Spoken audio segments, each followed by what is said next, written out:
Coming up on this week's show, near-perfect Atari Jaguar emulation arrives. How to play Elite in Teletext. And we chat retro repairs with Mark Fixer Stuff.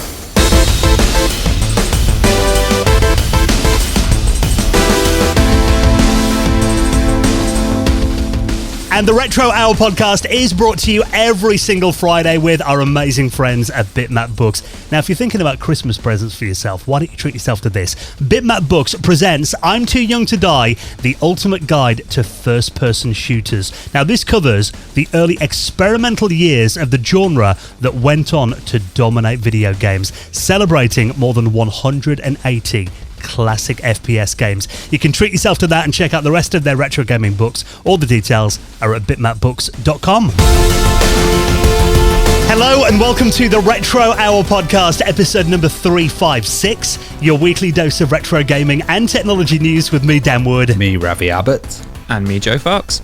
And a very warm welcome to the podcast that every single Friday takes you on a nostalgic trip back to the golden age of video games. We bring you up to speed on all the big happenings in the world of retro from over the last 7 days. And of course, a very special guest on the show in the second half of the podcast. And I can't believe that actually this is our final normal, or as normal as this podcast ever gets, show of 2022. As next week, we're kind of going to our Christmas specials for the last couple of weeks of the year, which is just nuts. That's come around so quickly. I can't believe how quick this year has gone. Like, it feels like it was only 5 minutes ago and we were doing episode 300, which was like over a year ago. It was probably because the lockdown years. Yeah. It went so slowly that once we were released, all of the kind of activities increased and, events happened and people went out. Yeah, no, I think you're spot on there, Ravi. This year alone, I think I've been to about 3 or 4 events. I think you guys have been as well. Ravi, you've put on your own events, which has been really cool. So, I think you're right there, Ravi. It's really cool, and it's we're doing stuff, every other weekend and stuff like that. So it's gone really, really quick.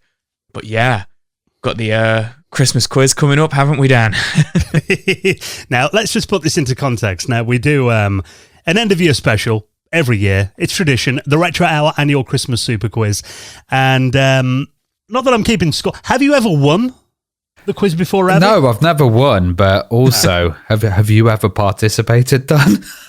This is my second time participating. I'm going to be a contestant this year. Now, it is a bit of a tradition that Ravi generally loses a quiz, I've got to be honest. I was close last year.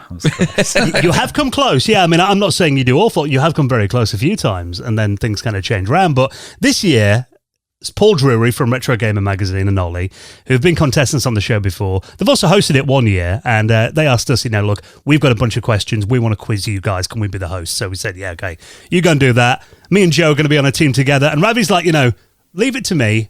I'm going to get someone in to basically trounce you guys. And he won't tell us who it is. No, I've got a secret weapon. Anne Robinson from DLM. She's going to kick your ass. But Paul's really knowledgeable because he's from Retro Gamer. And Ollie as well used to do a quiz in the city. So Ollie's got huge knowledge as well. So I think it's good that it's actually going to be kind of the Retro Hour team. And being 3 of us, I have to bring in this special guest, either Anne Robinson or Noel Edmonds or the Beast, or some quizmaster's going to come out and hopefully help me get the crown this year. I will admit it is going to be strange because usually me and Ravi kind of we've teamed up about 3 or 4 times now over the last 6 times we've done it, and I do enjoy it. We do usually come last, but it is a laugh. We're usually the clowns who come. You left me for the glory, Joe. I've left you for the glory with Dan. I wouldn't get your hopes up about me too much. I think I basically rode your coattails all the way last time, Joe, if I remember. But that's the thing, isn't it? It's just a giggle, bit of an end of year celebration, and it's just a good laugh at the end of the year. And obviously, we get a load of people who take part as well, don't we? Who play along at home. Well, I thought we could do a quiz every month or something, but you guys take it so seriously. Oh yeah, the tension in there and stuff. I wouldn't be able to cope. Mate, I think I won it the year. I think I won it one year, and that was the year with Dan. And Paul he gave me a trophy of a Game Boy mug, and it sits proudly in my games room on the shelf. Like, that is my trophy of the 1 year I won. Step aside, like my daughter's birth certificate and photos of her. The Retro Hour quiz. I bet you wear that mug on a chain around your neck, do you? Yeah. I just cried and scoffed loads of chocolate at the end. So that is coming up in 2 weeks' time. That'll be our last episode of 2022. Next year, a bit of a retrospective, looking back on the best bits of retro and our favourite guests who've appeared on the podcast, our best of the year. That's coming up next week. So this is our last normal show, and we have got a brilliant guest to end 2022. We're going to be talking to Mark from Mark Fixes Stuff. Now, actually, Mark was a guest on the quiz last year, wasn't he? Yeah, he kicked man and Ravi's ass. with Neil from RMC. Yeah. This was a really, really fun interview. It was really laid back, and it felt a little bit like talking to an old friend, like catching up with an old friend, like kind of like round the pub with a pint. And it was really cool just to find a little bit more out about Mark and, kind of talk about what he does on his show. Obviously, he fixes stuff. And kind of how he got into that, and what recommendations he'd have for people who want to get into that. And obviously he had a bit of a tragedy last year. He had a big house fire, and but he kind of like talks about the lighter side of it, and how he's trying to like fix some of these things and stuff. And it was really quite fascinating. Yeah, I mean, if you watch his YouTube channel, and I always love repair channels. I mean, there are a few of them who, there's a few more hopefully we're going to get on the show next year as well. But I think it's always really good advice, isn't it? Because we've all got old machines that are lying around, and these machines are not getting any younger. And one by one, I mean, stuff like capacitors and batteries, all that kind of thing fails. And if, like me and you, Joe, I mean, we haven't got the best electronics knowledge. I said Ravi's probably a bit more knowledgeable there, but stuff like holding a soldering iron and the temperatures to set it to, what kind of kit, if you want to do your own, because I mean, I've got about 80 machines, and setting them all off to get repaired and recapped and all that, can be quite pricey. But also, we talked to Mark about we talked to Mark about kind of the steps to learn this stuff yourself, which is really valuable. But also, I wouldn't attempt half of the stuff that you see on YouTube. Yeah. People repairing. It's good to see that, to be like, wow, they're really going in for it, And also, I mean, there's just a really good nostalgic chat about the 80s and 90s and old machines and stuff as well. So it's a really nice one to end the year on. Mark from Mark Fixes Stuff. He'll be coming up on the show in around half an hour from now. And just before we get into the news stories this week, just a quick reminder, if like lots of people who've contacted us over the last couple of days, you haven't yet backed the Retro Hour book on Kickstarter, you've got around, well, if you listen to the show the minute this drops, you've got about 47 hours left to get yourself in there. Yeah, so our Kickstarter does end on Saturday night, which is Saturday the 10th of December. That's tomorrow. Yeah, tomorrow, if you're listening to the day this came out. So if you want to get involved and you do want to back the book and you want to have it in your hands in the next couple of months, you've got about a day and a half to get your hands on that, and we really, really appreciate it. It's it's done really well so far, but that last push would be absolutely amazing. So if you do want to get involved, go check it out. Yeah, we did announce a Kickstarter stretch goal as well last week, so to get some extra interviews in there. It's also hard kind of saying whether we're going to hit that or not, because we're recording this on Monday, so it's a few days out, but, it's looking like we might just be on trend to scrape it by the skin of our teeth. So if you want to help us get over that stretch goal, and also check out everyone that's in the book, and your final chance to get in there, if you'd like to get a copy of this book that's going to look gorgeous in your hand in a few months' time, all the details to back it and be one of our last backers on the website right now at theretrohour.com. Now, lots of news stories to get into, including playing Elite on Teletext. Now, that's very cool. Before we do that, though, what about this? Atari Jaguar emulation. Now, obviously, I'm kind of our resident Atari Jaguar fan. Whenever there's a Jaguar story, and you guys kind of look to me. I'm looking over now at my lovely setup of my Atari Jaguar CD and my Pro controllers and my flash cart that's sitting proudly on my shelf. But I appreciate that not everyone can get an Atari Jaguar in their collection, because these things ain't cheap these days. But until now, there's not really been a good way to emulate them. And now, I don't know if you guys have ever tried Atari Jaguar emulation. It kind of reminds me a bit of N64 emulation in terms of it's quite weird hardware, but also the fact that the Jaguar wasn't a roaring success means it probably hasn't had the resources poured into it of something like, the N64. So it's always been a bit janky, but it looks like someone has finally solved that problem, and now we've got a decent way of playing Jaguar games on your PC. It seems interesting because, like, as you said, the Jag hardware is pretty odd. So it's like two CPUs, isn't it? That kind of makes a 64-bit. But I can imagine that just the oddity of the system, like Saturn as well, which was took quite a while to kind of get the emulator sorted out. But it looks like this Big P is pretty interesting. It's got a lot of really interesting features. What do you think about it, Joe? Yeah, so this comes from Rich Whitehouse, who's a user on Twitter @Dick Whitehouse. So Big P-E-M-U, it's called. Yeah, I don't know how to pronounce this, whether it's Big P-M-U or Big P-M-U. Yeah, I'm not too sure either. Big P, we'll go with for now. So he's saying it's the first Atari Jaguar emulator to feature like complete compatibility with the entire retail cartridge library of the Atari Jaguar, and pretty much saying, there's little to no slowdown in there. It's all kind of like running as well as it can be, like doing, that dual processor, like you say, Ravi, emulating both of them. And pretty much Tom and Jerry chips. Yeah, there we go. And pretty much it's meant to be near perfect emulation of it, which we've had on like, the Super Nintendo and the Mega Drive and stuff like that for the last couple of decades. But Jaguar and, as you say, Ravi, Sega Saturn and N64 to an extent, been really, really difficult to kind of get that going. He's posted a 3-hour video of it, which obviously I've skipped through quite a bit and stuff like that. I've not watched the whole thing, but it looks really, really smooth, or as smooth as, Jaguar is meant to be. And then also he aims to support Jaguar CD and Jaguar VR games through it as well eventually. Now that's interesting. Yeah, Jaguar VR, because there was only one game that ever supported that, and that was Missile Command 3D. That had that baked in, but obviously the Atari Jaguar headset was never released onto the market, and we know there are a few prototypes out there. So I'm wondering, obviously that is the only game, but it would be cool to maybe have an option to play that on something like a linked Oculus to your PC. That's probably going to happen, because like looking at the stuff that he's actually done for this, he's got plugins that are enabled for it as well, and stuff like shaders, so you can already apply smooth filtering on top of it. Which means that you're going to be able to do like add-ons and stuff, and increase it like you can do with the PS2 emulators. It's got native HDR support as well. So I can imagine you're going to be able to upscale and like increase a lot of these Jag games to look massively like they don't look originally. And with that VR support, that seems really interesting, and a good way of getting Jag VR onto the headset. Yeah, and there is, like Joe mentioned, there's a YouTuber called Jeff Gertzman who's done like a really in-depth 3-hour video kind of. So there's only about 50 officially licensed Atari Jaguar games anyway. And this guy on YouTube, he kind of goes through pretty much all the big ones are in here.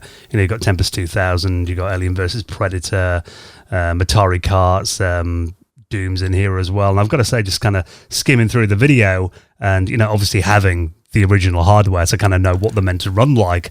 And I've got to say, this is very, very close. I've seen the odd drop frame occasionally, but it looks a lot better than anything I've seen before. I think one thing that you guys have missed is the JagLink support, which is really interesting, because you could do death matches and stuff, and you'll be able to do multiplayer support. I guess you might have an interface to be able to do that over the internet, which would kind of bring online gaming to the Jag, which is pretty mad. Yeah, I can see that here. It says it's aiming to support it, so that would be pretty insane if we could do that. Bit of a Kasumi Ninja, over the internet. Well, I think, again, there's not, from memory, I think there's Battlesphere and Doom might be the only two that actually supported the JagLink. So it was a time when I actually had two Atari Jaguars, and I saw... randomly, at the time I had both of them, I saw JagLink in a game shop in Lincoln, Gotham Games. So I nearly bought it then, but then, I remember reading that, because obviously you needed 2 copies of the games as well, and I thought, it's not going to happen. Ended up selling one of my Jaguars anyway. But the fact is, there's not a massive library on the system anyway, but the fact that you can actually experience this, because, for a lot of gamers, this just kind of locked out, isn't it? Because it's so expensive to get hold of the hardware now. And really... you've got to be really interested in the Jaguar to splash out 600 quid on a Jaguar and the CD add-on, which most people probably wouldn't bother doing. Might be more than that these days, but I've wanted a Jaguar for a long time, and like you say, I just can't pull the trigger on the cost of it. So, if I wanted to, really, really wanted to play a game, like this would obviously be perfect for me now, like to go and emulate it and actually be near perfect, like you say. It's only losing a few frames. Yeah, they've never kind of appealed to me, but playing the library would, like exploring a new library, and then maybe it would appeal to me if I like find something in that library that's good. Yeah, I will say, guys, don't get your hopes up too much. Mate, I'm a CD32 user. Yeah, Ravi's used to this kind of stuff. There definitely are a few little hidden gems in there, though. Probably a handful of games that I think would appeal to more than just Jaguar fans. So that is available now. If you want to download it, I'll put a link to the download the emulator in our show notes, and everything else we talk about, you'll find it all at theretrohour.com. Now, it seems recently we're getting a load of innovation on Elite. I mean, we're talking a couple of weeks ago about this new level editor that was released, so you can make your own universes in the BBC Micro version of Elite. But now it turns out someone has kind of took this to an even further level and now made a teletext version. Oh, it's not strictly a teletext version. It's in the teletext mode. Yeah, it's in the graphics, so it's outputting the visual display in a teletext style. Because teletext was very limited with games. Bamboozled was obviously the big one on there, but also, did you guys know that there was a Worms version of on teletext? Which, I did not know that. It was hidden, and it was found on a VHS on an unlisted page that the public weren't meant to see. How did that play then? Have you seen it? Yeah, there's a few screenshots of it out there, and it's like Worms Teletext Edition, and I guess you might have used a controller or something, but it was never released. Whereas this is playing through the Beeb, but displaying those kind of teletext graphics, and I think it's really nice compared to the rendered, the vector graphics on there. I kind of like the look on it and the fact that you've got like animation and stuff. Yeah, I mean, this is a guy called Mark Payne, who's been doing a few of these teletext games by the looks of it. Yeah, so what he's done really, it's the original BBC Micro version, but obviously the BBC Micro had a special mode called Mode 7. Yeah, that was the teletext mode, which I think the BBC did use that, for the teletext broadcast, at least for a while. But obviously, as kind of teletext faded away, obviously the internet kind of killed it off and everything, teletext has become a bit of a lost art, but I mean, there are still services running and everything. When I first saw this headline, I initially thought, is this going to be teletext that you can play with a remote control on your TV? But it's not that. This is a version for the BBC Micro that, rather than using the vector mode, like you said, it uses mode 7, which is the teletext mode, which I think is like ASCII graphics. But it does mean that, because obviously if you play the original Elite version on the BBC Micro, a lot of kind of the vector graphics are very monochrome looking. So yeah, I think it's special own kind of graphics. But Joe couldn't even take off on the version of Elite. So we should give him the teletext version to send him into even more of a spin. I might get on better with this one. Yeah, when I tried to play Elite for our after hours show, and I couldn't even start the game. So we'll see how I get on the teletext one next time. Well, I mean, it is quite handy that you can play this in your web browser as well. Yeah. So there's an online version you can just play. I like the aesthetic with it. I think listing the units and the products and stuff, that looks really nice. And if you've been used to that kind of, gaming and just have a bit of nostalgia about it, it's quite a cool new way to play it. It is funny though, yeah, because there is. I'll post the tweet that he put out where it shows you about a minute of gameplay. And like the market screen and everything, it's been obviously rendered in the Mode 7 teletext font. Just looking at it though, just makes you think of like football scores or something, doesn't it? Instantly. Yeah. Looking at that, or TV listings that you used to see on telly back in the day, or your dad going through teletext holidays back in the 90s. So yeah, instantly that aesthetic reminds me of that. But yeah, it's very cool to see it rendered in kind of pixel style and a different way to play Elite on the BBC Micro. So if you want to get hold of that, that is available for download now.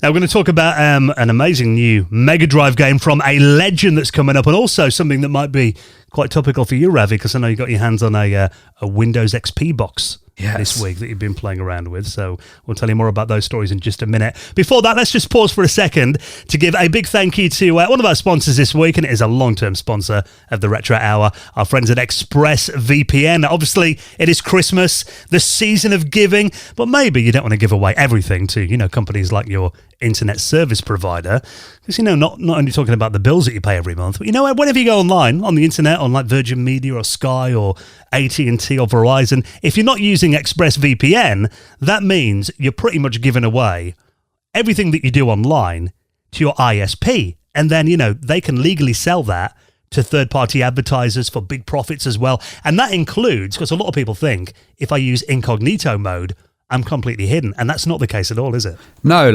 when you're online shopping, sometimes you start seeing suggestions popping up and all of that. Well, they're actually kind of building a profile on you and on your shopping habits. ExpressVPN basically encrypts and reroutes 100% of its network data, and it goes through their secure servers, so your provider can't actually see a thing.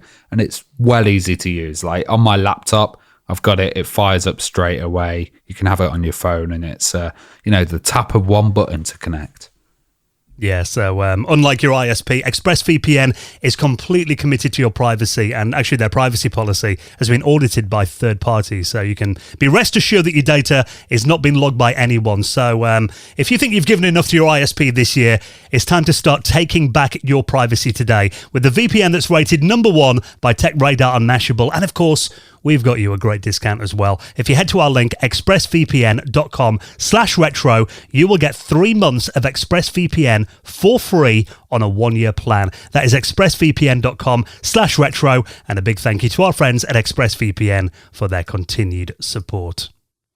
So Mark from Mark Fixes Stuff is our special guest. He'll be coming up in the next few minutes, and this is always very exciting to see. Now, I've got to admit, I always love it when we get new games for old systems. Just seeing a headline that a new Mega Drive game is coming out is enough to kind of get my retro senses tingling a little bit. But when you hear that actually this has been worked on by someone as famous as Yuzo Koshiro, that kind of takes it to the next level. It is the next level. So, yeah, that's the story. See in a bit. No. Yeah, man. This is awesome. So Yuzo Koshiro, for those who don't know, famously did the Streets of Rage 1, 2, 3 and 4 soundtracks, co-wrote the soundtracks. And he was also, he's gone on to do loads of other games. He worked on quite a few SNES titles. I only recently found out that he's behind quite a lot of the Super Smash Bros. Titles as well, composers on them. But he's not actually developed a game. So as in, had a hand in developing the game and designing the game since Story of 4, or Beyond Oasis as it was known in America, because he worked for Ancient in the 90s, and that was the last game he was actually a developer/designer for. Whereas this game, not only is he doing the soundtrack, he's also helping with developing it as well. So, almost 30 years since he's been a designer/developer, which is really cool. So the reason I haven't mentioned the name of the game is because he has stated that the game doesn't have a title yet. So he's posted a few screenshots of it. I'm glad that, because I've been going through Twitter in this article up and down going, where the hell is this? No, I had to read the article about 2 or 3 times. So it's not got a name yet, but it's an old school shoot 'em up is how he describes it. Kind of like a little bit like Darius and R-Type to me. Yeah, it looks like R-Type. What I love in the screenshots is he's playing it. It looks like he's playing it on the Sega. He's playing it with a Sega controller at least, but he's playing it on a CRT, which I love. Yeah. Which looks absolutely awesome. It's got like a kind of like an alien, like you say, R-Type kind of look to it. And it looks like, you kind of cycle through all your different weapons, like, bombs and missiles and like, your normal kind of machine gun and stuff like that. No footage as it stands, just screenshots. Hopefully we'll see it, early 2023. But he says it's going to be completely playable on the Mega Drive, and it is going to be using the Mega Drive sound chip as well, for the compositions for it. It looks pretty gorgeous from the screenshots. I'm liking this purple kind of bluey palette that they've got going on there. Yeah, I really like the look of that, and it's going to be using, like I say, that native YM2612 sound chip, which he's really familiar with. So I can't wait to hear the soundtrack. Can't wait to play it looks like it's a shoot 'em up, but also it's in a kind of alien world or some kind of it's got a very alien kind of vibe to it. Yeah. No, that's I think that's where they're going with it. I mean, it could just be that level, that they're showing off that's got that alien vibe, but I'm sure we'll find out. But I can't wait. I see one of them is a ship heading towards a wall. I'm thinking, are these walls destructible? Yeah, that's a good. Oh, that'd be nice. Nice. That is a good point. And these new Mega Drive games, they always completely push the hardware, to the limit. Sometimes they have a few onboard chips and stuff like that, to do a few fancier extra things that the Mega Drive couldn't do. So we might see some stuff like that. But or some Earthworm Jim technology shoved in there. Yeah, maybe. But fingers crossed we get a nice physical release of it. Actually running on the hardware would be really, really cool to see. But yeah, at the moment, just a few screenshots to kind of announce that he's making this game, and that he's happy to be designing a game, for the first time in, like I say, 28, 29 years. Yeah, and it's incredible that he's decided to do that on the Mega Drive as well. Getting these legends coming back for the hardware that they are most famous for. And I mean, and if you think anyone knows the Mega Drive hardware, it'll be him. Yeah. And I don't know about you guys as well, but there's also something about shoot 'em up games. I mean, this looks like you mentioned, a side-scrolling shooter in the vein of R-Type. And even though I've never been amazingly good at shoot 'em up games, I've always enjoyed them. And I think there's definitely something about having a proper pumping, like Mega Drive style soundtrack on there, an arcade soundtrack that really gets your adrenaline going, doesn't it? It's a big part of that experience. Oh yeah, absolutely. It's always got I always associate the Mega Drive with that kind of gritty metal sound, but also the techno sound, which obviously he's kind of famous for. But then, some of his other works have been very orchestral. But I think the look of this game will be like you say, it'll have that kind of techno metal feel to it, I think, which, the Mega Drive emulates so well. I can hear it in my head already. Yeah, same. I can as well. I always associate with that twanging noise, like. So bring it on. Hopefully we'll get to see that next year. Obviously we'll keep an eye on that story.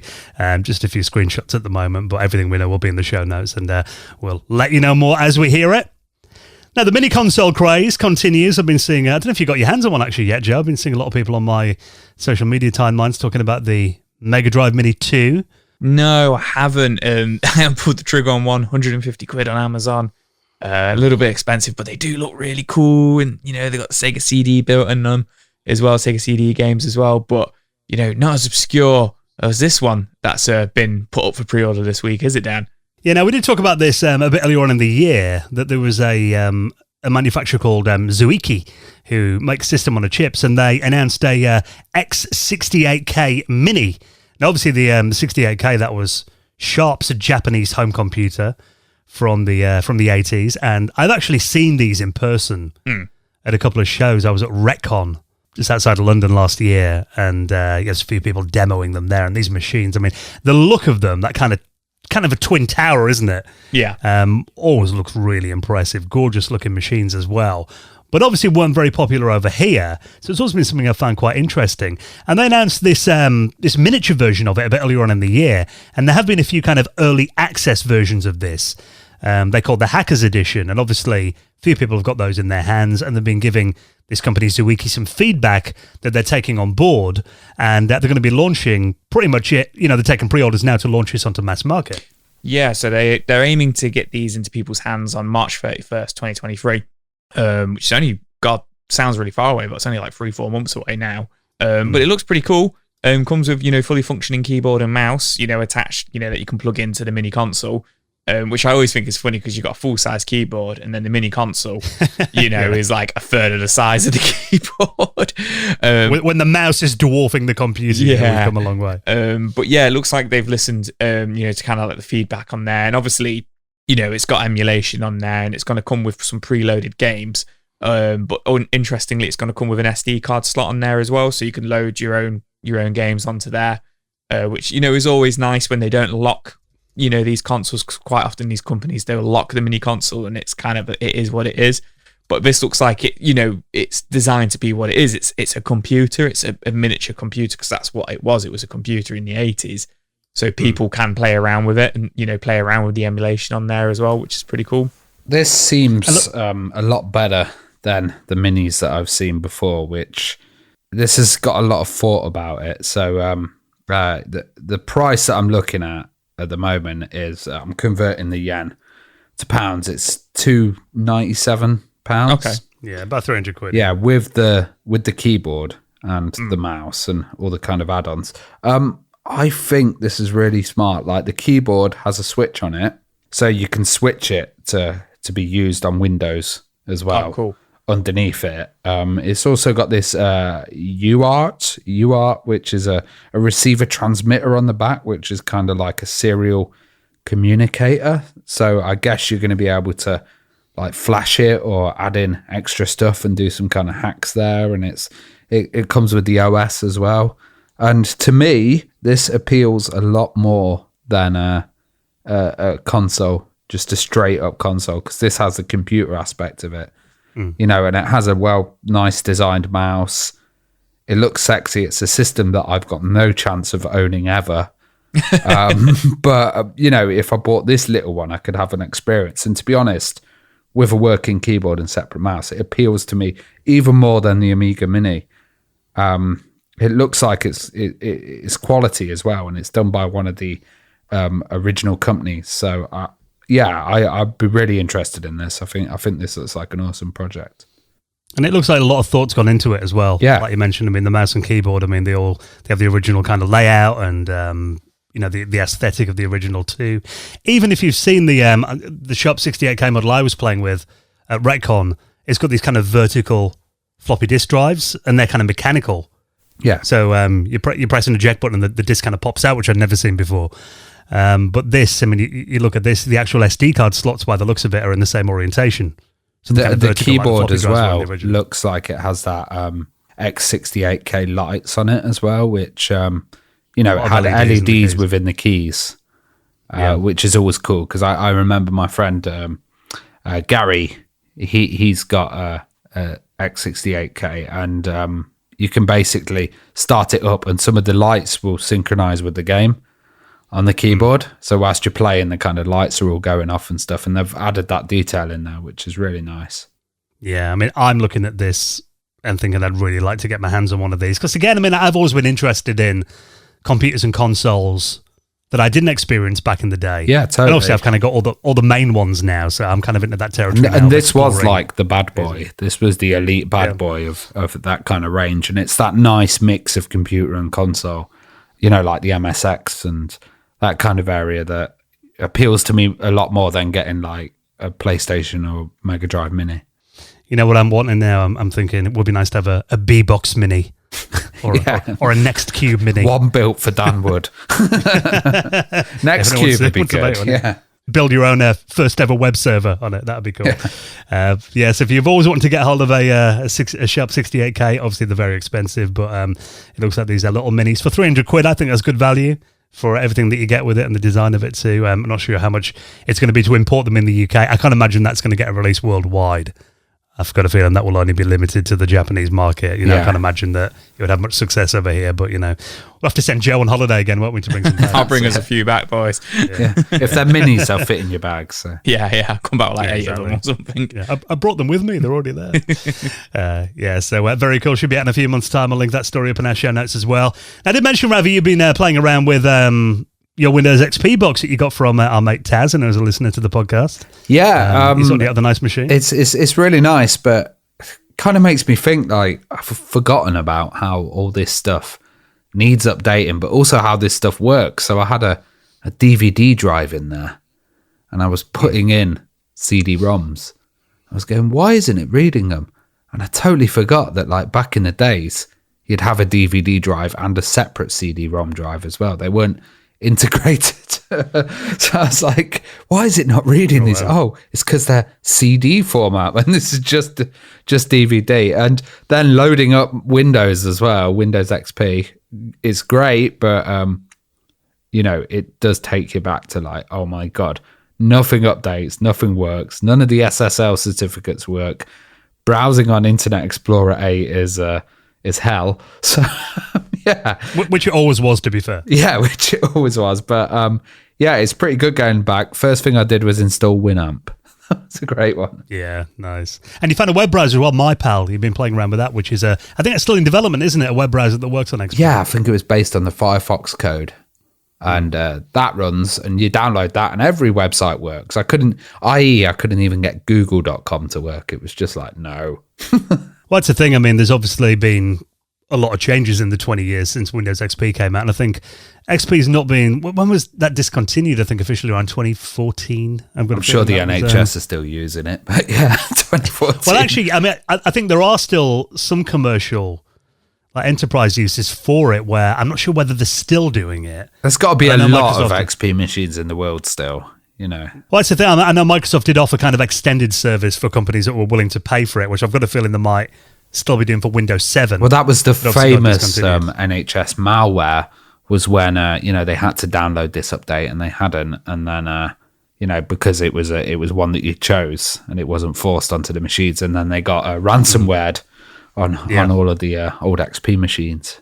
Although one thing you find now, if you like you've probably found if you're installing a new install of Windows XP, it's not quite like it is today, where you put Windows 10 or Windows 11 on a machine, it connects to the servers, it downloads all your drivers automatically, it does all your updates. You haven't really got to do anything; it does it all for you. But it was a bit different back in the day, and obviously since Windows XP was discontinued nearly a decade ago, the update servers are now offline. So getting hold of those updates is quite tricky until this great little service has come along now. If you go to legacyupdate.net, this is someone who's basically made an update server, a third-party one, for Windows XP, and not only XP, but also Windows Vista and Windows 2000 as well.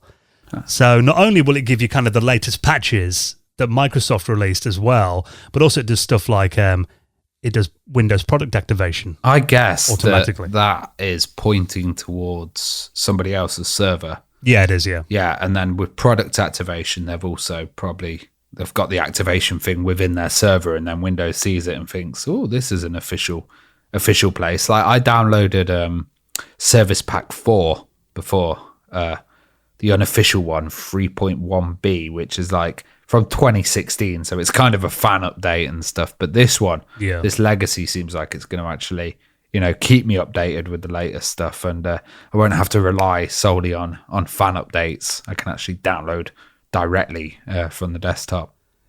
Yeah, well, this basically it makes the original Windows Update service work again. So it's kind of a patch, I guess, like a registry patch to kind of redirect it. And obviously, I mean, there are going to be people that will instantly be, like, oh my God, security, you're letting somebody you don't know update your machine. But to be honest, if you're still using Windows XP or Windows 2000 for anything critical, then you've only got yourself to blame, really. But it doesn't mean for the rest of us who just, we've got a machine to play around with.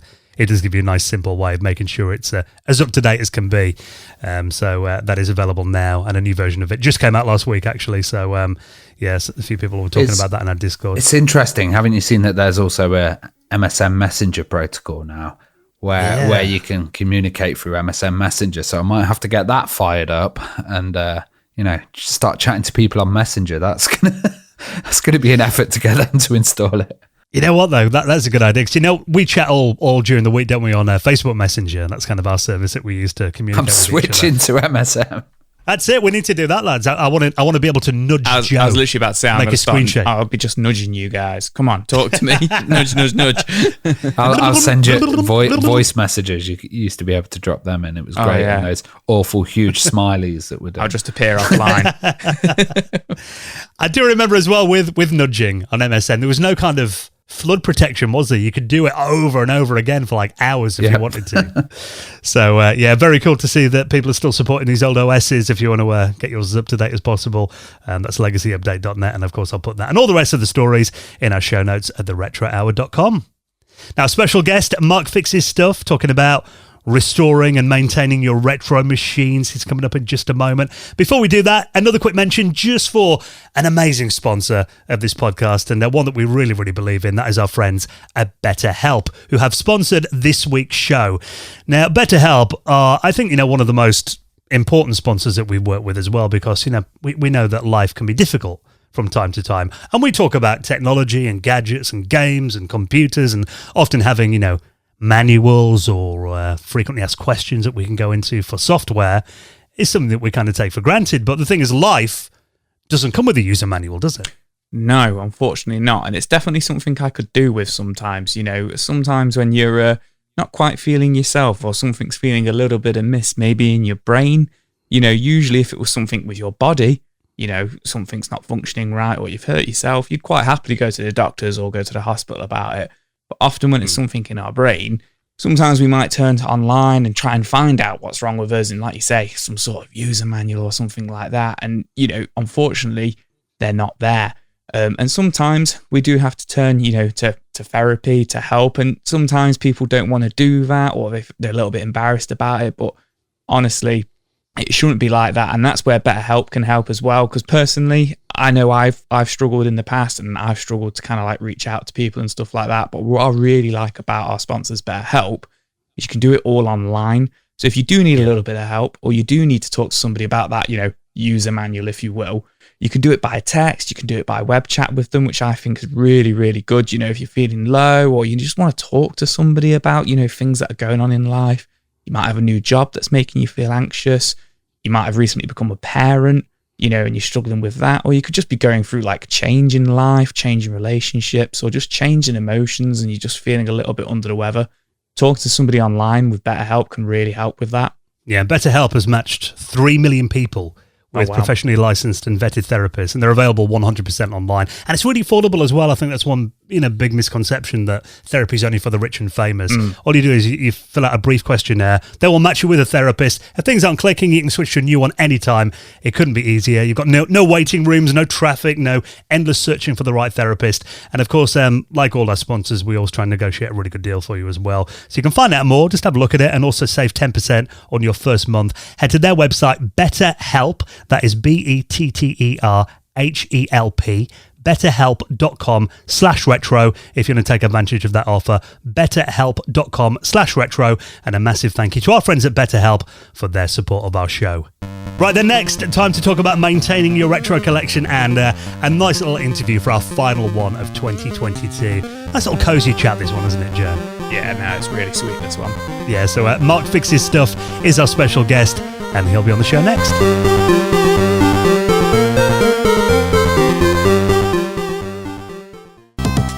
You're listening to the Retro Hour podcast, and it is time for our favourite part of the show when we welcome on our very special guest. And today we're going to be talking about lots of retro memories, running a YouTube channel, and of course lots about repairs as well with our guest this week. It's Mark from Mark Fixes Stuff. How are you, mate? I'm very good. How are you? Very good, thank you. Now, we're talking about when we last spoke. I think it would have been our Christmas quiz a year or two back. That's right. I try not to think about that because just such regrets. I didn't win, so therefore it's a massive loss for me. you came You're finally getting over it. Defeated me and Ravi. That's not really a win, though, let's be honest. Well, I mean, it's nice to have a catch-up as well, Mark. I mean, I remember last time we did talk, it was obviously people that watch your channel will be aware about, the circumstances that you had and the house fire, and it does seem now like you're rebuilding your collection and the channel's up and running again. I mean, how's everything been going over the last year or so? Yeah, it's pretty good. I've got all my equipment set up and ready to go. I've just finished a video. It's just a small one where I've made a cartridge for the Commodore 64. Nice. And yeah, it's going really well. Genuinely no complaints. I'm very, very lucky and very happy. So where did your journey with computers start? We heard you got an Acorn Electron. What made you want one? Well, I didn't want an Acorn Electron. Back when I was a wee nipper, I had a friend who went to my school, and he was dead into computer programming, and he had a Sinclair Spectrum. And I really wanted a Sinclair Spectrum as well. So my mum went to Curry's, and the man who sold her the Acorn Electron said it would run Spectrum games. So that's why I got an Acorn Electron.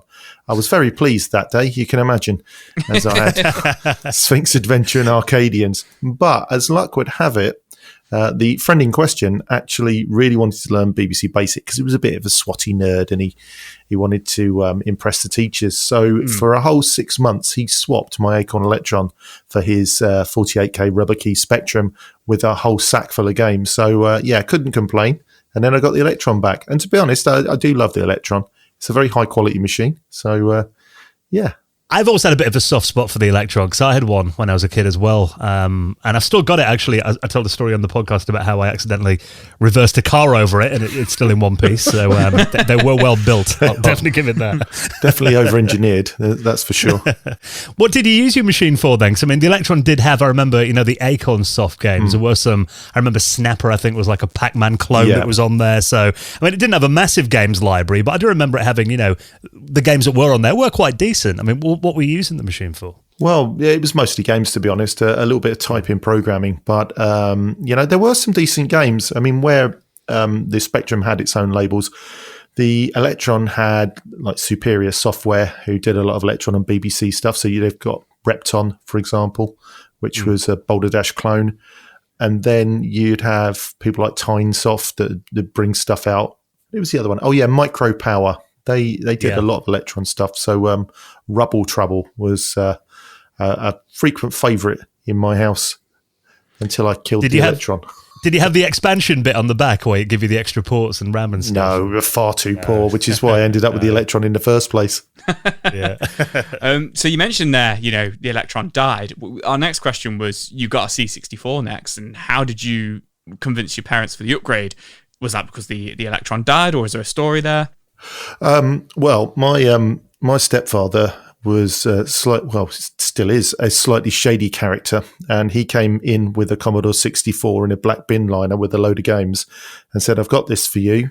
It's a computer thing with buttons on it. Do you want it?" And I went, "Oh yes, please." And it came with a Wise terminal that looked like it comes straight out the local job centre, which was absolutely no good to the C64. So obviously someone had acquired a job lot, as it were. But yet, whoever it was, if they did indeed lose it, then it was my perhaps ill-gotten gains. I don't know. But, I'm laying it all bare for you guys, laying it all bare for you. But in there was Usagi Yojimbo, which is the subject of my last video, which will be going public very soon. Your story there sounds a bit like how Joe got his, Joe's dad got his Mega Drive from a guy in the pub. It was the PlayStation, that was. Yeah, and the second controller port didn't work on it. Probably the same guy. Probably the same guy. It might have been your stepdad. Probably was, yeah.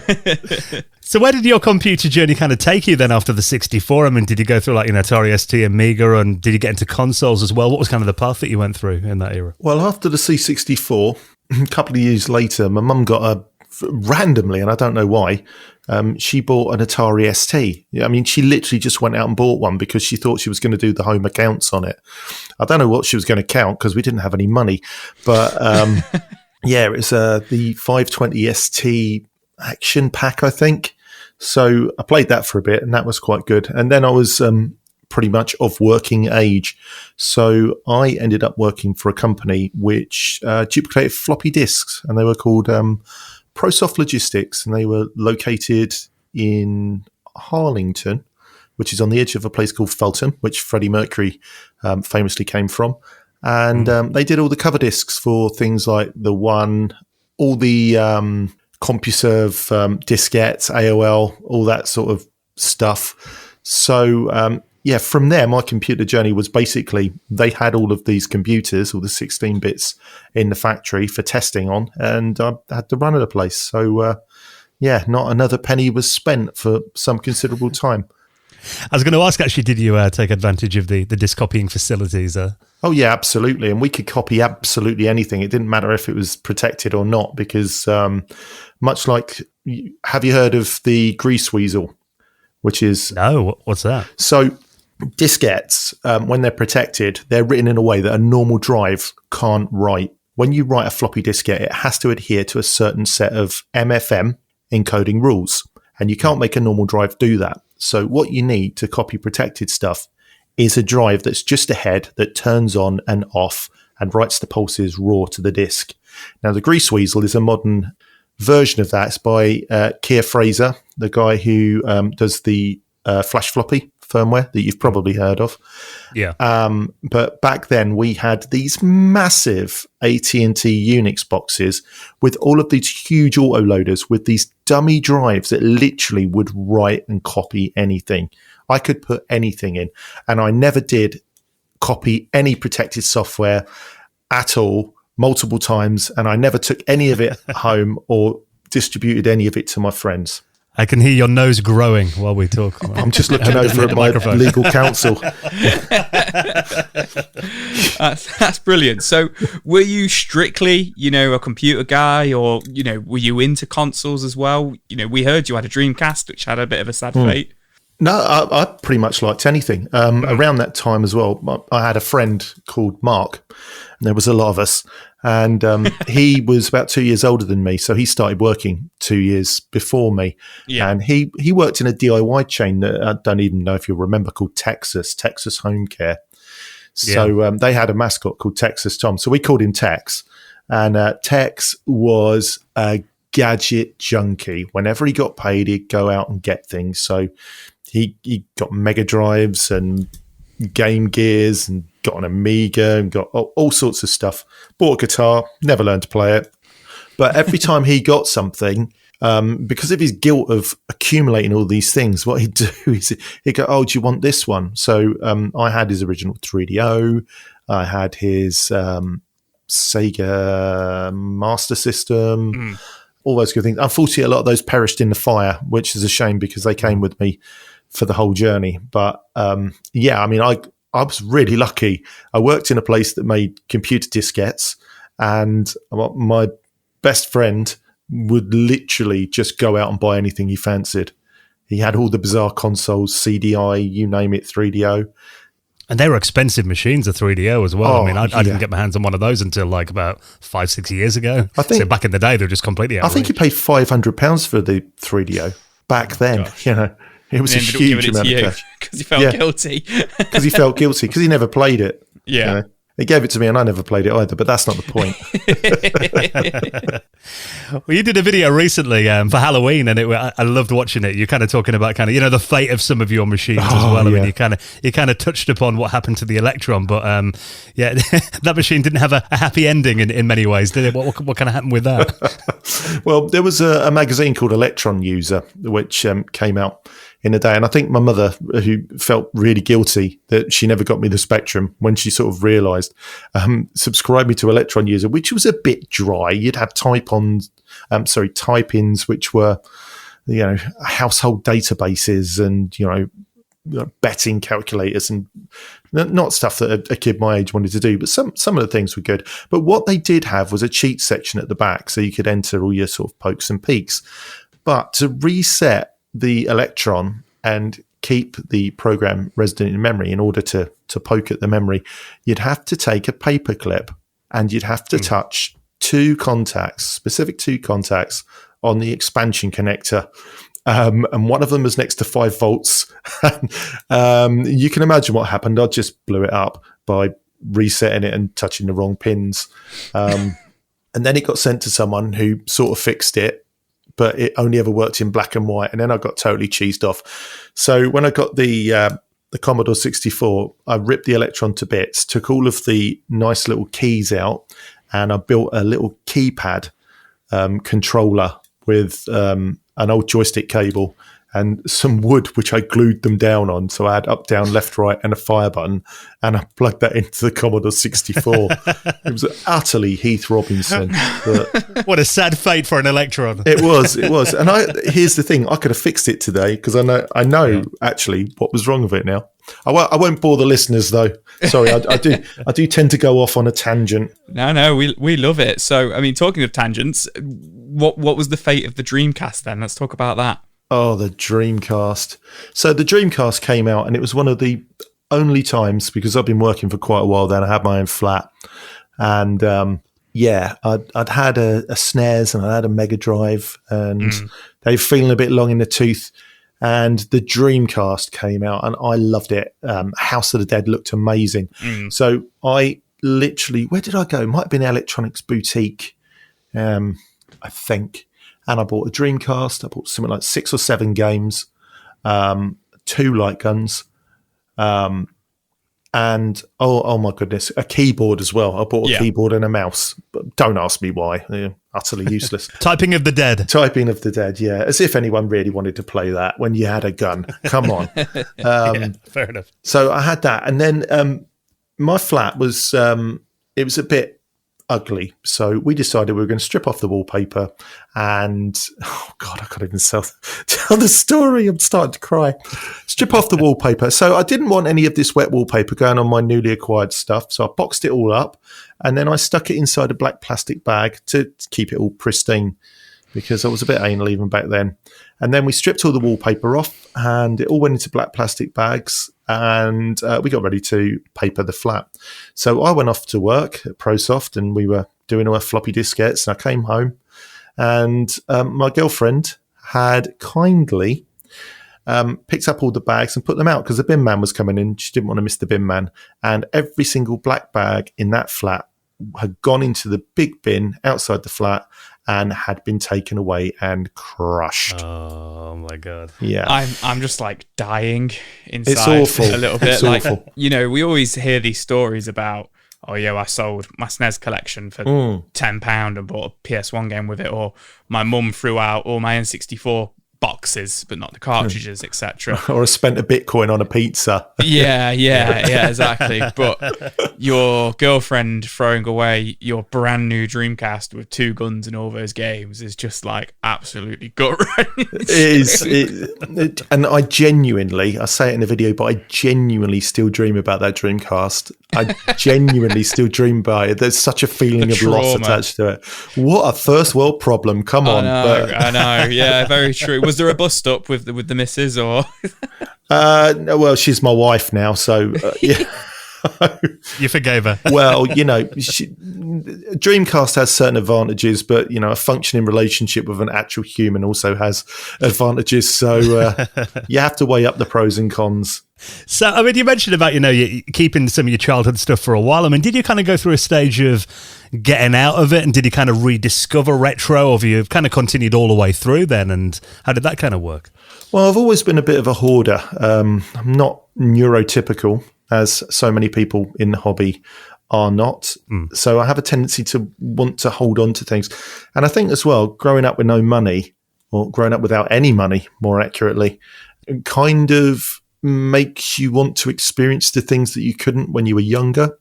So even though things like the SNES and everything had passed, I still kept grabbing bits and bobs as I went past, because, you know, when you're young, you think you've got unlimited time and you're going to play with all these things and use all these things. And then you're near middle age and the grim footsteps slowly pound towards the grave and you realise, I can't possibly play all these things, but I'm still not getting rid of them.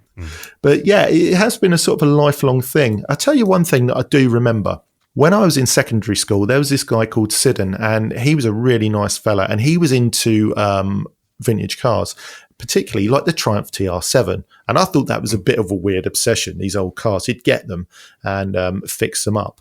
And we were only in secondary school, and he also had this other project. He'd get old computers like ZX Spectrums with rubber keys, and he'd turn them into pencil cases. He'd take out the electronics and throw them away, put hinges on the inside that clasp at the front of the machine, and quite literally turn them into pencil cases and sell them. And to me, just seeing those, I could just hear them going, "Kill me! Kill me!" The hinges saying it. You know, and it's back in those times, you could pick up a ZX Spectrum for no money, you know. So he had acquired about 12 of them. So I went round, I bought them all off him and put them into a box in my loft. And there they stayed for years. Now, I didn't do anything with them, but neither did he. And that was the point. You rescued them, though, so they didn't have any more torture. So, you've kind of mentioned and touched on, obviously, with the Electron, try to, kind of mod it yourself and stuff like that. And you've got your friend there who's working on computers, ripping them apart and ripping their guts out. Yeah. How did you get your kind of love for electronic repair then? I've always taken things apart and put them back together, from the bedside alarm clock when I was about 6 to the washing machine to the TV. I just love knowing how things work. I like looking inside things and going, oh yeah, well that does that and that does that and that does that. And if it's not working, it's probably going to be around there. It's just curiosity, really. And it's not just retro stuff, you know. I'll happily take apart a lawnmower or, an LED light. I might not put them back together either. So, It's a drive more than a hobby. I'm just really nosy when it comes to what's inside things. I was kind of the same, but I've got a vivid memory of opening up our family's video recorder. Oh, yeah. And then just cogs falling everywhere and then just being like, just putting it back together and hoping nobody noticed. And obviously it didn't work after that. But you're actually able to repair stuff, which is definitely a step ahead of me.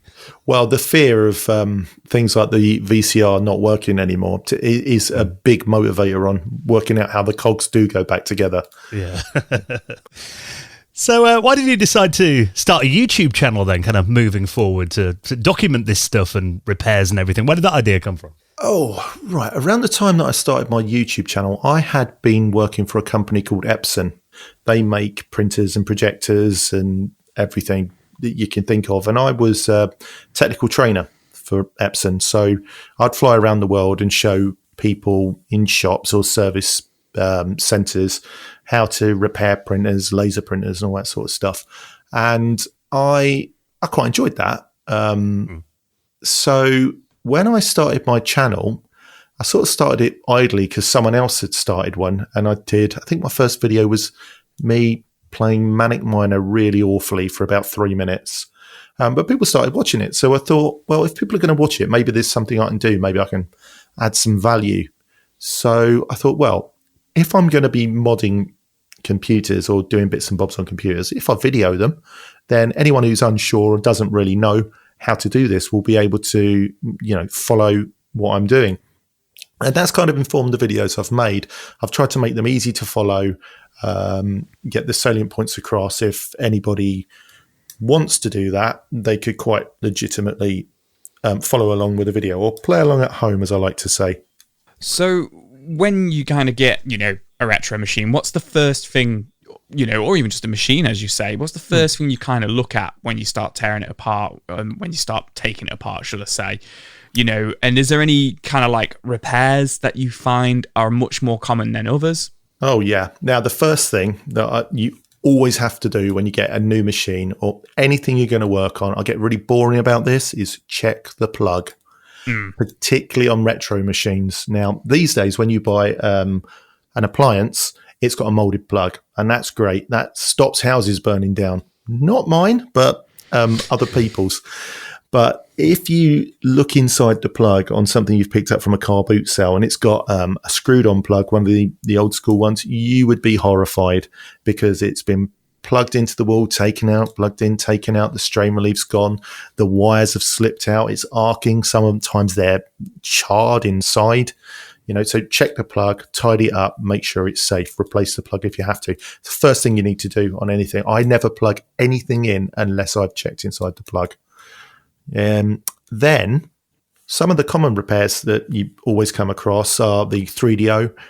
They have a couple of capacitors which are sat right next to a regulator that gets really, really, really hot. They're only rated for 85 degrees centigrade, so they bake and they stop the machine turning on. I've seen dozens of those. The Amiga with its leaky capacitors, the CD32 with its leaky capacitors, the A600 Amiga with its leaky capacitors, the A1200 Amiga with its leaky capacitors, and the Game Gear with its leaky capacitors. And people often go, oh, capacitors. People think you change the capacitors, everything springs into life. Well, the fact is there was a capacitor plague. There are a lot of machines out there with bad caps in. And recapping doesn't fix anything, but there are certain machines that you shouldn't even use without recapping. Game Gear is definitely one. It smells bad. It smells like the back alley behind a fishmonger's if you leave it running too long. Actually, you talk about, caps and stuff as well. And Amigas, I know the amount of Amigas I've seen that have been damaged due to those clock batteries leaking as well. I mean, they can make a real mess, can't they? The Vata of Doom. Yeah. Yeah, I've seen a few of those. They are a particular pain in the bottom because they leak and they go all over the board, get inside the sockets and get all over everything. Yeah, not nice. Talking to capacitors, have you kind of got a method for removing them? I know there's different schools of thought. Some people, use air guns. Some people twist them off, which always makes me cringe a bit when I see it on video. But what's kind of your method? And have you got any advice on doing it? Removing capacitors, that's a bit of a contentious subject. So I never twist them, because if you twist them, you're likely to remove the pads. Particularly on surface mount capacitors, I do something that I've shown in my most hated video. And what I do is I put my finger on top of the surface mount capacitor. I get a really sharp pair of snips and I cut gently through the capacitor.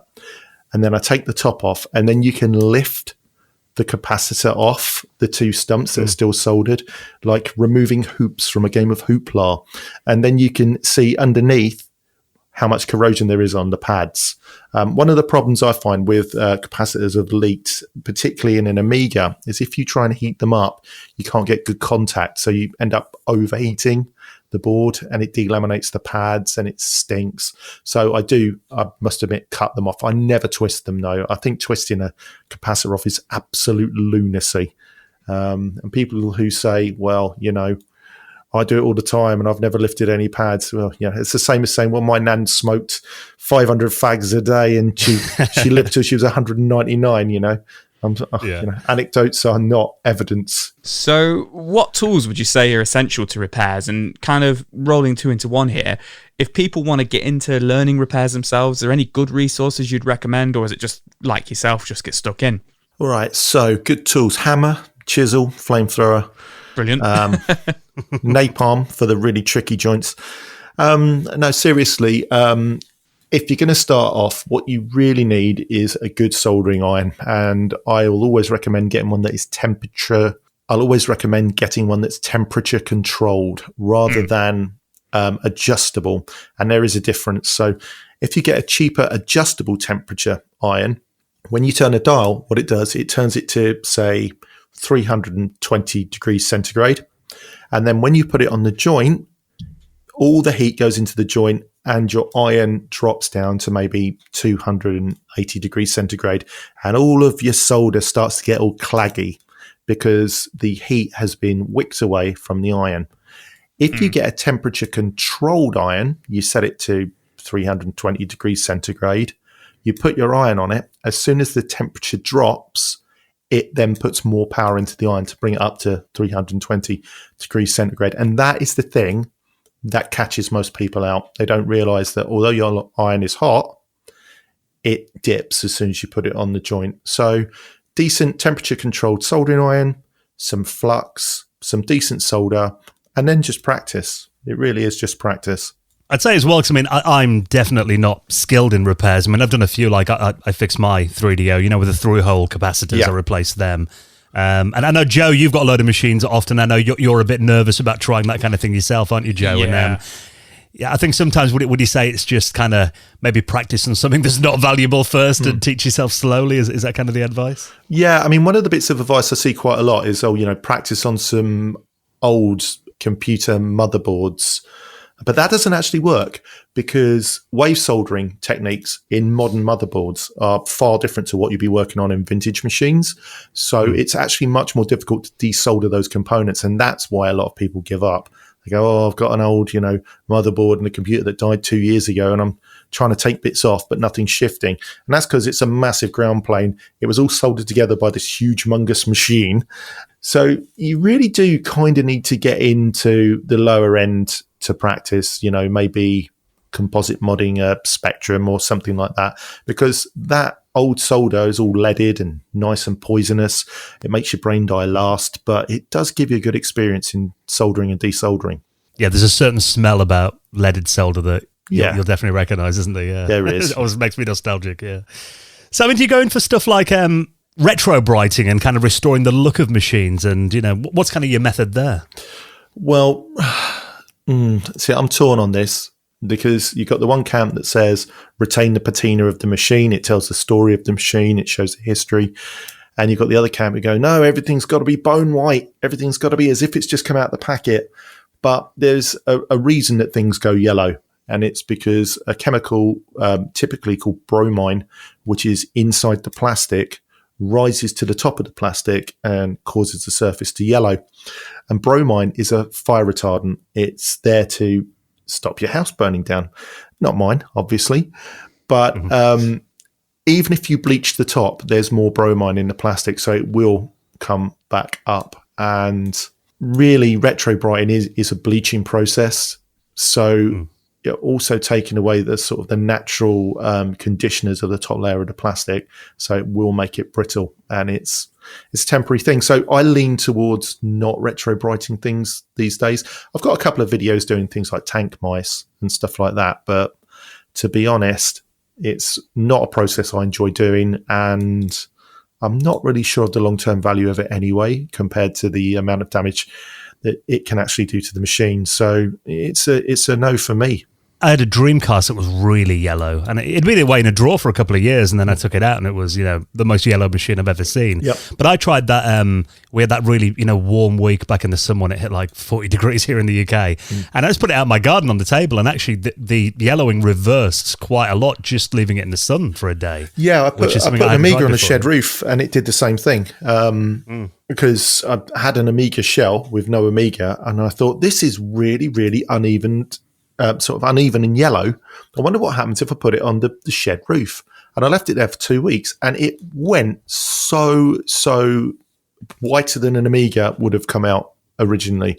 And I thought, well, that's interesting. I thought I'd keep an eye on that, but it was not to be, unfortunately. But the peroxide does help, but maybe, I think that's called air brighting. I think people call it air brighting. Yeah, or sun brighting, I've heard it called as well. Sun brighting, Well, it works. If you think about it, when you go to places like the Middle East or Turkey, everything's beige. It's been battered by the sun, 18 hours a day. So is there any machines you hate working on? So, other than the Game Gear, maybe? I was going to say Game Gear. Why is the Game Gear such a nightmare? I always hear that. Because they smell. They've all leaked, and it's really fiddly to get the caps off, and it just stinks, really. It just absolutely stinks. There's no way to get to the caps other than desoldering them through the leakage, and it's horrible. That's why I've got literally a box right next to me with 9 in them. Wow. 9 Game Gears sat there in various states of disrepair. And I've actually got a Game Gear video planned. So I really do need to do one of them. The machine that I really hate doing anything on, though, is the Nintendo DS, the original Nintendo DS, because both my girls, when they were growing up, had DSs, and you know what it's like with kids. They just smash everything to bits. So the amount of screens I had to replace, and touch screens and all that sort of stuff, and just folding up those cables and getting it through their hinges. I do not know how people put those together in the factory. I wouldn't be surprised if it's done by a robot. It's absolutely so fiddly. So yeah, Game Gears and Nintendo DSs. Is there anything you find really easy to work on? Oh, 3DOs. 3DOs are, they're really easy. Spectrums are really easy, especially with the tools you can get these days where you just plug a diagnostic card in the back and it even tells you which memory chip or multiplexer has fallen over. It's an absolute gift, time saver. I can rock it through maybe 4 or 5 broken Spectrums in an afternoon, which is quite handy. Yeah, because it's. I remember talk about the 3DO and those caps as well. It's weird because I've actually seen on my 3DO there is space on the motherboard for a fan, and there's even like a cutout on the side of the case, but no fan was installed from the factory. So maybe that could have helped it out if it was designed for one by the looks of it. Well, there were fans in the early models, in the early Japanese the models. FZ1s, yeah. In the early FZ1s, there were metal fans, and I actually have one with a fan in it here somewhere. The mystical somewhere. Yeah, so that's worth fitting then, you think, to help it out a bit? I don't know if that'd help really, because it's at the opposite end of the machine as to where the capacitors are. What would have really helped would have been, instead of installing 85 degrees centigrade capacitors into the machine, if they'd actually installed 105s instead, which probably would have seen the issue off for a considerable amount of time. Well, you do mods on your channel as well. I mean, what are some of the coolest mods you've done yourself with systems, or ones that you've seen that you're really impressed with? IPS screens, I think, all day long. I mean, the technology for screens these days far outstrips things like the original Lynx. I mean, I loved putting the new Ben Ven screen into the Lynx. That made that machine actually playable rather than, just playing through a veil of your tears as your eyes collapse and stop working. And also, I think one of the ones I really enjoyed was putting the IPS screen into the new case with the rechargeable battery for the Game Gear Original, which I did in the video, which was really nice. And I left that, no, not Game Gear, Game Boy Original, DMG01. And I left that lying around with a multi-cart. And a couple of weeks later, I found out that my eldest daughter had completed Pokemon on it, or Pokemon, depending on where you're from. Nice. You know, talking to mods as well, one video that I thought was really interesting that he did a while back was the Lumafix mod. Now, I actually got a Commodore 128 a couple of years ago, and when I turned that on, I saw, you know, it had what I think is called jail bars, isn't it? Right, you know, where you get these these vertical bars all the way down the screen, and this mod that you did actually sorts that out. I mean, explain a bit about that. I mean, why is it needed, and why does that problem exist on the Commodore 64 and the 128? Well, jail bars are something that you only really see on modern displays, and it's the way that the screen is generated in rows, and it's how it changes from one block of luminance to the next. So what you're seeing really is how the screen has been drawn. So what the Lumafix really does is it makes a compromise between sharpness and luminance and chrominance. So you fiddle those and you sacrifice a bit of sharpness to kind of hide the lines, if that makes sense, kind of like blurring a pixelated photo to take the harshness away. So it's not perfect by any means, but I didn't design the circuit, so I can say it's not perfect. It'd be perfect if I designed it, obviously. Of course. Like I could. So do you find most retro machines are built well, or they're usually quite cheap, you know, not built to last? The ones that are built the best are the Amstrad machines, I think. I mean, they're absolutely bulletproof. The ones that aren't built very well, the Tiger Game Com, that's put together with good wishes and sellotape. It's absolutely horrible. And most machines, you know, they're of a period where the technology that was being manufactured, it was a pioneering time. And, you know, all the processes we have today for putting together electronics didn't exist. So it was before miniaturization and all that sort of stuff. So when I open a machine, I see it's a bit sort of Heath Robinson, like something like an Auric. You open it up and it's really a weird design. I just think, you know, that's kind of a celebration of how things came to be. Nobody really knew what they were doing. And in the end, sort of the financial aspect of the machine and the popularity of the machine sort of won out. I mean, we all know that the best things don't always survive history. For example, Betamax was a better system than VHS, but VHS won. You know, HD DVD was better than Blu-ray, but Blu-ray won. But I just love looking at it because I can see its place in history and its place in time and its place in that period of design. So, yeah, poorly designed, I don't know. Maybe sometimes a bit naive, maybe sometimes a bit adventurous, but always interesting. And I think you made a good point there about, you know, the cost of them as well and getting them onto market at an affordable price. I mean, I often see it on Facebook groups and stuff when people might get hold of a machine and they'll put an image up and they'll be like, someone's worked on this before, there's a bodge wire in here, but often they were in from the factory just to make it work, weren't they? Because you know, they didn't want to lose money on them. So yeah, absolutely. And these machines, I mean, no one thought that when they were designing them, we'd still be using them 30, 40 years later as well, I imagine. So that wouldn't have factored into it. Oh, no, absolutely not. And some of the people who were in the industry then, when, shall we say, retro enthusiasts hunt them down, in no way stalking them, and say, hey, we're still using your Spectrum. They look at them like, well, are you mental? You know? Yeah, why? I didn't think it was that good back then and I made it, sort of thing. You know. So, yeah, there is that aspect. But, you know, is it a weird hobby? That's the question. What do you think? Oh, I think it definitely attracts a certain type of person, I think, doesn't it? Definitely. I think it's, I mean, but I do think it's grown in popularity though, but then I imagine most people that probably kind of wanting to dip the toe into retro will probably go down the mini console route rather than, you know, the us guys go to of getting 30-year-old machines and spending a ridiculous amount of money on modifying them and upgrading them and that kind of thing. Yeah, it's mad. I mean, you'll often see things like, what was it, the C64 Mini that was released a couple of years ago, wasn't it? And there was outcry in the retro gaming groups because it didn't have a cartridge slot or a working keyboard, or you couldn't plug a disk drive into it. And I was just like, it's not for you.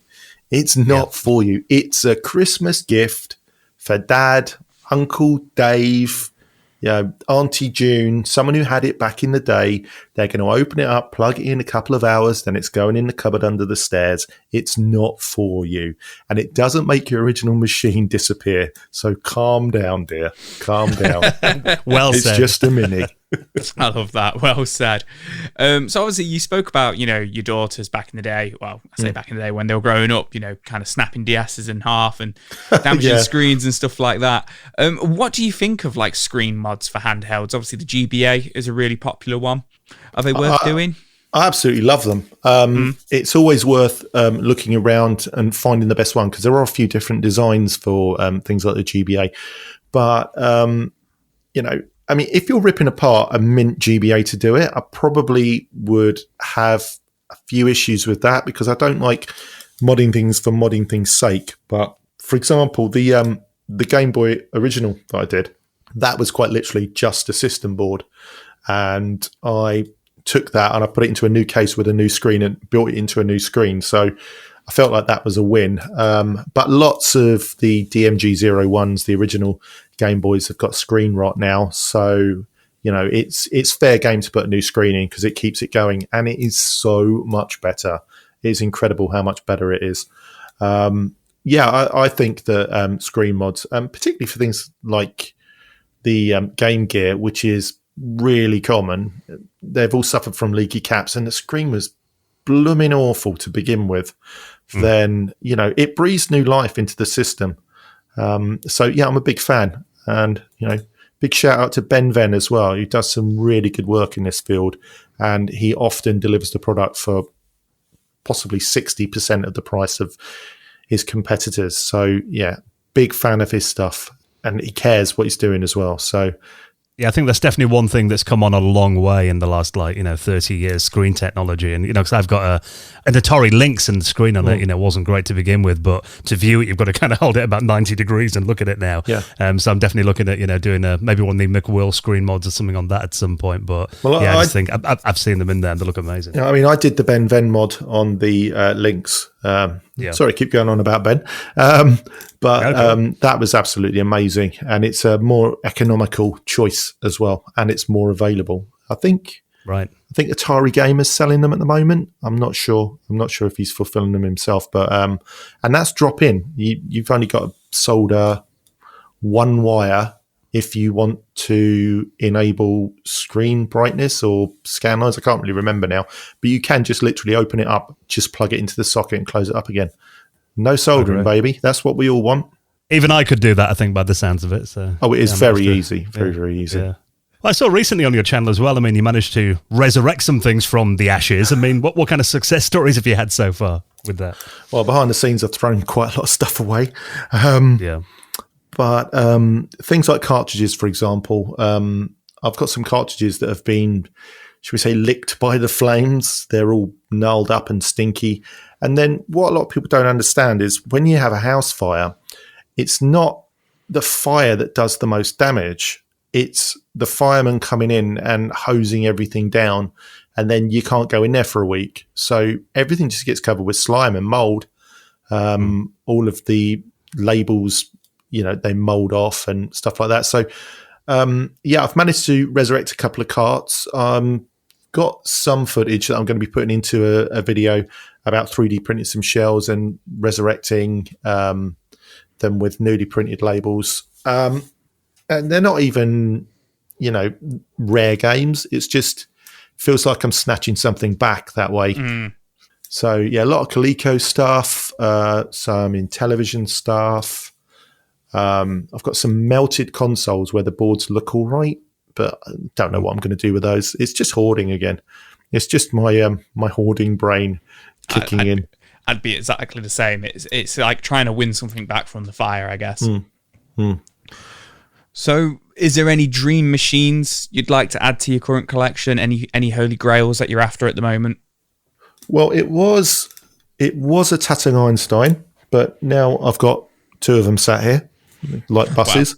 Wow. I'm about to do part 2 on my Tatting Einstein fix and upgrade video.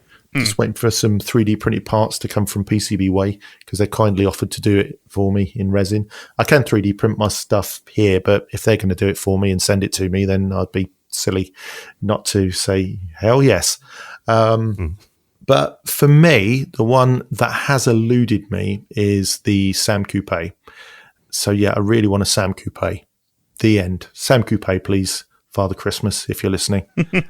I've been a good boy, honest. I didn't copy that floppy. Yeah.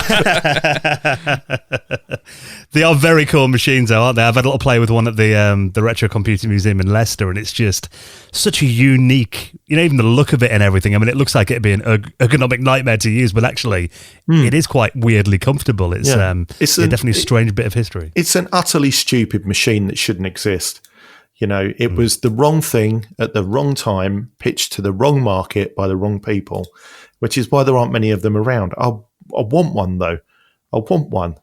I got a Vectrex. That was one of my unicorns. That's actually in Neil's museum, the RMC exhibition with a multi-cart in it, because otherwise it would just sit here and not get used, and it would just sit here in my Vectrex shrine, and that's not right. It wants to be the used. Shrine's still there, but the Vectrex is just missing. The shrine's still there, yeah. It's really weird about the Sam Coupe as well, because we were on our Patrons Hangout a couple of months ago, and someone mentioned that the little mascot that they had, Sammy was called, the little robot, that actually now a company, I don't know if you've seen these on Amazon, they're selling colouring books featuring him as the character. Really? So, yeah, and you can get them for about £4 on Amazon. So I went on and bought one. The next day, my wife's like, "Why have you ordered a kids' colouring book?" Because you're a kid. A big kid at heart. But yeah, it's weird. Like that trademark has kind of been used again now, bizarrely. So very odd. Very, very odd. The story of the Sam Coupe continues to get weirder. I mean, you mentioned about working with Neil as well, because I know you helped a lot with them setting up his museum too. I mean, have you got any more projects with Neil coming up? At the moment, Neil is working hard with Arcade Archive with Alex, who's setting up all the arcade machines. So probably won't be doing anything for the remainder of this year. Maybe something in January, February. But I've got enough to be getting on here, to be honest, without going up there and stuffing myself full of sandwiches and gummy bears, which is what I do. It's just an excuse to go to Greg's, to be honest. Yeah. Can't go wrong with that. And what about on your channel then? What can we expect? Is there anything you're kind of working on that's coming out soon? Well, I've just got to the point where I can actually film again, which is nice. I've set up my streaming kit. I'm going to be streaming soon. I'm actually going to be streaming tomorrow, but tomorrow will be after this comes out. And yeah, I've got the Tatting Einstein thing coming on. I've got a little Dreamcast, a very yellow Dreamcast, which is going to be recased, and we're going to put in an ODE, an optical drive emulator, Game Gear that's going to be recased because it's covered with smoke, and various other bits and bobs. I'm going to be putting a new IPS screen in the Game Gear as well, with a multi-cart, all the usual sort of fun and games and shenanigans. I'm also going to be starting a really, really, really short series called Does It Work? Because I've got a pile of things here and I don't know if they work. So I'm quite literally going to look at the camera and go, here is a Commodore 64. Does it work? Let us find out. Plug it in. No, this one does not work. Thank you for watching. Like the Does It Blend guy from a few years ago. Yeah. Like that, yeah. Does it blend? You can't get a blender big enough for a Commodore 64, can you? I don't think. No, yeah. I wouldn't try that. Have to do it in bits. Well, Mark, it's always a pleasure to talk to you, mate, and I'm so glad that things are on the up again. You're building your collection up, the channel's still going strong. So, thank you so much for coming on, and of course, I'll link up your channel in the show notes. Lovely. Everyone should go check it out. Thank you very much for the invite. Yeah, thanks again, Mark. All the best, mate. Thank you.